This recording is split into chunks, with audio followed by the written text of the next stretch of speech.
Hey guys, today I'm going to show you how to remove the rear seats out of a 2014 GM Double Cab. This will work on a Sierra or a Silverado, the Double Cab models, which is basically the extended cab. It'll probably be pretty similar on a crew cab, but I don't have one to test it on, so I can't really say. So I've gone ahead and I've removed or I've loosened most of the mounting bolts and nuts for the chairs. So I'll just kind of go through and show you which ones you need to remove and what sizes you're going to need for tools. So on the left side, this is the passenger side. Let me focus in. There are two bolts, and you can see them right there. One here and one back there. They're both 18 millimeter. There's your jack.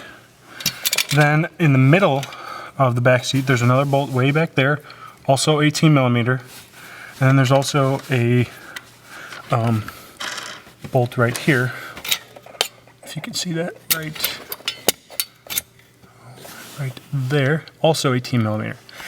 Then there's also two little 10 millimeter bolts here, and if I can get it back there, right there, if you can see that.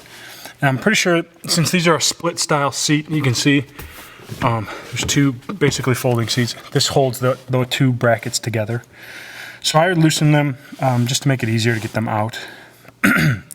So there's those. And then on the other side, and I'm trying to zoom. If I'm not, I'm going to have to go over there. You can kind of see them.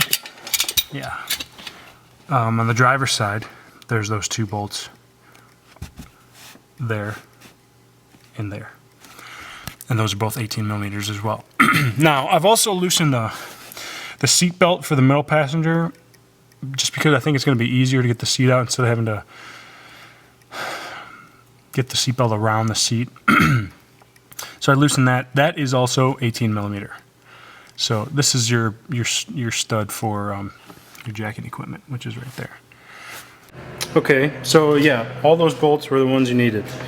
And once you take them out, the seat basically lifts right out of place. It's held to the back wall with this, which slides into this right here, like a little bracket. So that's what it does. Just pull up on the seat and it'll just come right out. This side's not that heavy, but that side's about twice as big, 60/40. Okay, that middle seat actually has two brackets. Or the bigger seat rather, has two brackets. You can see that one only has one. So that's where that slides right out. And then when you're done, you're left with a nice bare back wall pretty much. There's some stuff. There's your middle seat belt. Once you loosen it from that bolt right there, you can pull it up through the seat cushions before you pull the seats out and just kind of string it up out of the way. This is access to, if you have a rear folding window or rear power window, the motor is behind right there. You've got obviously some seat belt clamps and whatnot. The amplifier for the Bose audio system is down here. It's back underneath all this good stuff. So if you need to tap into that for whatever reason, there you go. That's the seat belt for the middle passenger, and that's the bracket to slide the middle seat in there, and the other one is right there. And that's pretty much it for the back seat. This is a pretty heavy duty foam rubberized material. This side's rubberized, the back side is like a foam carpeting padding or something. So obviously there's your jack. I think I mentioned that earlier. But this probably took me about 20 minutes to undo all the bolts. It's not a big job. So if you're thinking about mounting amps on the back wall, just know if you want to tune them, you're going to have to remove the seats every single time.